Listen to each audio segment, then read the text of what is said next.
जी welcome नाजरीन। तो मैं राणा असलम खान वकार पंजाबी बेस्ट फॉरएवर चैनल तो इस वक्त राणा खालिद महमूद जोड़े है ना वो गए हुए आ उमरे ते मैं आया है वहाँ इतने अंजम सरोया के नाल सलाब जदगान की मदद के सिलसिले साढ़े नाल फैसल ज़ुबैर कंबोज साहब जोड़े आ वो भी कुश्तियाँ गोट फार्म वाले वो भी आए हुए हैं, अंजम सरोया आए हुए हैं। तो असी इस वक्त मौजूद हाँ चरनोट तो भुआने के दरम्यान एक कस्बा है पठानकोट।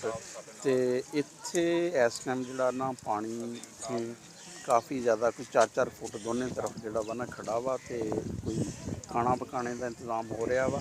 तो खालिद साहब का जोड़ा वा ना थानू पता वा कि उमरे ते हैं तो उस वीडियो करते रहते हैं। तो मैं तुसी देख रहे हैं कि सूरत हाल जी है पानी की कि हर तरफ पानी पानी है। तो यह साडे जिहड़े हैं रज़ाकार राणा नुमान अकरम साहब ये हैं, चौधरी अजीम साहब ये काम कर रहे हैं, बाकी आमर है और खालिद है। तो यह देगां का ना बस हुण असी शुरू किया वा सुबह 8 बजे निकले सी ते हुण असी ना पहुँचे हैं इत्थे। तो जगह जुगह जी है ना सिलैक्ट हो गई है। तो इस टाइम काम जोड़ा वा ना वो शुरू हो गया वा।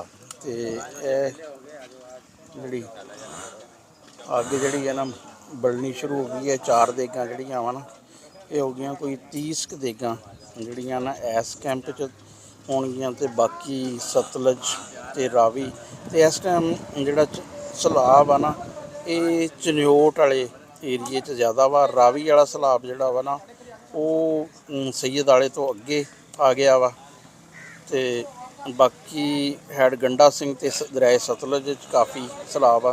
तो इस करके तमाम जोड़े लोग हैं उन्होंने यही अपील की जाती है कि अपने दोस्तों की जी है ना मदद करन।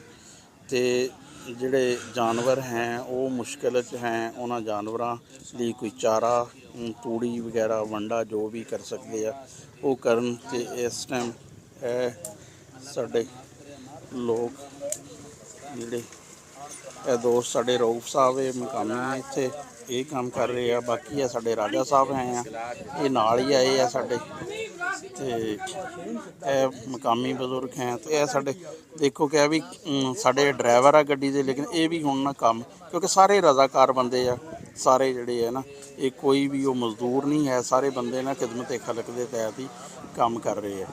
तो मैं यही कहा कि थानू ना थोड़ा जा मैं अपडेट करते हैं। तो मैनू तो इजाज़त, अल्लाह हाफ़िज़।